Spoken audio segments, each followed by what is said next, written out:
O termo identitarismo, por sua vez, ele é pejorativo. A pessoa que usa esse termo, ela dá a entender que existe uma espécie de ditadura ou pretensa ditadura dessas pessoas que são parte de grupos que se unem em torno de identidades que eles vão se tornar, de certa forma, sectários. É uma falsa ou, na verdade, uma compreensão errada mesmo, né, equivocada. Ela é completamente errada e, por muitas vezes, distorcida do que a gente quer dizer com lugar de fala.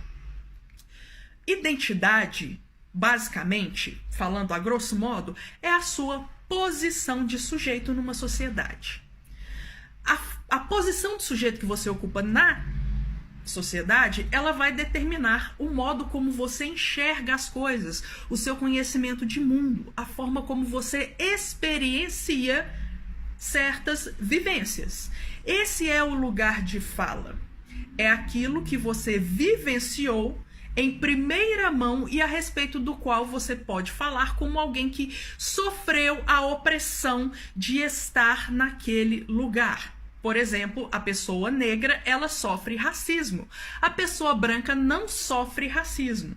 Então, a pessoa negra pode falar em primeira mão o que é sofrer racismo. Algo que a pessoa branca, simplesmente por ser branca, não dá conta de falar. Não em primeira mão. Ela pode falar como uma observadora, mas não como uma pessoa que sofre racismo.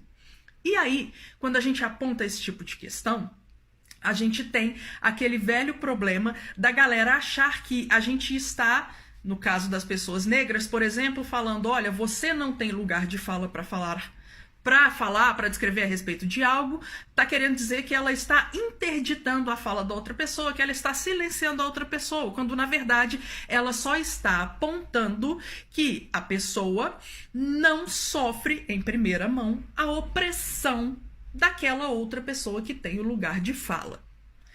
No caso, quando a gente aponta isso, é importante porque identidades diferentes, como eu venho dizendo, vão ter vivências diferentes, experiências diferentes e vão ter também demandas políticas diferentes. No caso da história do feminismo, o movimento ele se iniciou com mulheres brancas.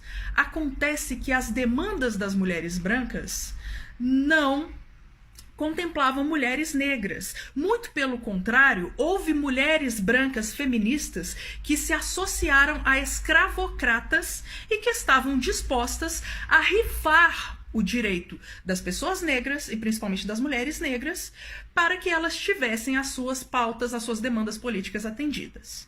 Por exemplo. E aí, quando a gente entra nessa questão da identidade, a gente precisa ter em mente que é disso que a gente está falando.